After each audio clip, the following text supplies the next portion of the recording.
वाजपेयी जी ऐसा क्या है कि आप तो क्योंकि आप तो पुराने जमाने के नेता है ना, आपने तो आडवाणी जी को, वाजपेयी जी को वो जमाना भी देखा है, ये जमाना भी देखा है। क्या वाकई ये देखकर नए सीएम बनाए गए कि हमारे समकक्ष आके खड़े हो रहे हैं, ये पुराने सीएम इनको हटा दो? ऐसा है ना, ज्यादा रागनी जी ने तो बहुत ज्यादा बातें बता दी। इनसे पूछो ये चरणजीत सिंह चन्नी को किसने बनाया था, उनका क्या एक्सपीरियंस था? ये छोड़िए ना, बड़ी लंबी हिस्ट्री होती है। ये उस पार्टी का अपना काम है, किसको बनाएगी किसको नहीं बनाएगी, किसी और पार्टी को क्या लेने देना है उससे। आप किसी को भी बनाइए, कौन पूछ रहा है आपको? ऐसी तरह ये किसी को बनाएंगे, उनका प्रेरोगेटिव होता है, उसमें हम लोग कोई मीन मेक निकालें उसका कोई फायदा नहीं है। नंबर 1। नंबर 2, दूसरी बात ये जातिगत जनगणना की बात कर रहे हैं और जातिगत समीकरण की बात कर रहे हैं। तो ये एडमिटेड फैक्ट है कि चुनाव की राजनीति को समझना एक अलग बात है, और जब सरकार चलाते हैं तब गरीब की जाति की बात करते हैं, वो दूसरी बात है। चुनाव, राजनीतिक पार्टियां अगर चुनाव नहीं लड़ेंगी और उसकी रणनीति नहीं बनाएंगी तो चुनाव जीतेंगी कैसे? ये जाति का सवाल नहीं, ये इसको हम दूसरे तरीके से कह लेते हैं उसी बात को, जैसे राजनीति नायक कह रही थी। ये सबका साथ सबका विश्वास वाली थ्योरी से, प्रिंसिपल पे इन लोगों को बनाया गया है। जाति देखकर बनाया है ना? जाति तो जाति क्यों कहोगे? हम तो कहेंगे सबका साथ सबका विकास, हम जाति क्यों कहेंगे? बात तो वही हो गई। नहीं, आप लगाते रहिए अंदाज जो लगाना है। हाँ। लेकिन जाति उनकी है, इसको कोई डिनाई नहीं कर सकता। अपर कास्ट को ब्राह्मण को बनाया है तो बनाया है। हाँ। लेकिन मैसेज क्या जा रहा है? आदिवासी को भी बना दिया, महिला को भी बना दिया, ब्राह्मण को भी बना दिया, यादव को भी बना दिया। ये सवाल ये पूछना है कि यादव को क्यों बनाया गया, सवाल ये पूछना चाहिए। मैं आपसे पूछता हूं, बताइए। हाँ, अब उनका निशाना कहाँ है? हाँ। यूपी से 80 सीटें, हाँ। बिहार से 40 सीटें, हाँ। और वहां 2 कौन मेन यादव हैं? अखिलेश यादव और दूसरे तेजस्वी यादव या लालू यादव। तो उसको कैसे जीतेंगे, उसको कैसे अटैक करेंगे?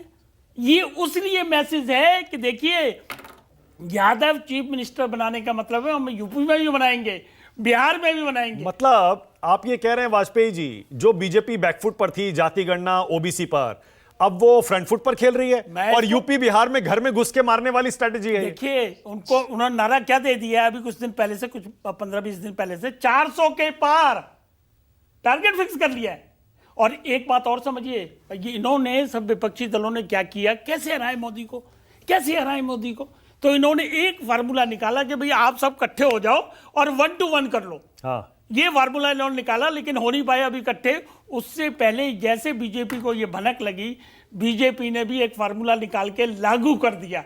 और वो फार्मूला क्या है? उन्होंने टारगेट फिक्स कर दिया कि भाई 55 से 60% वोट लाने हमको हर कॉन्स्टिट्यूंसी में, और अपने वो कौन पन्ना प्रमुख होते हैं, बूथ कमेटियां होती हैं, सबको टारगेट फिक्स करके उनकी अकाउंटेबिलिटी कर दी, और वही टारगेट अचीव कर लिया।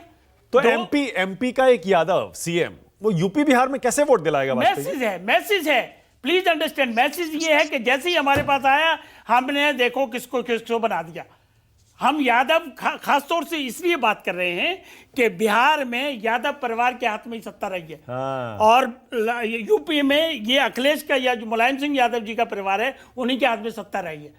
तो यादव कम्युनिटी को पूरा मैसेज देके ये चलाना है। अब तीसरी एक और बात मैं कह रहा था, ये जातिगत जनगणना का भी फिक्स हो गया, टाइम फिक्स हो गया। कौन सी जाति छोड़ी है? देखिए, एक होता है कि सिर्फ नारेबाजी करना।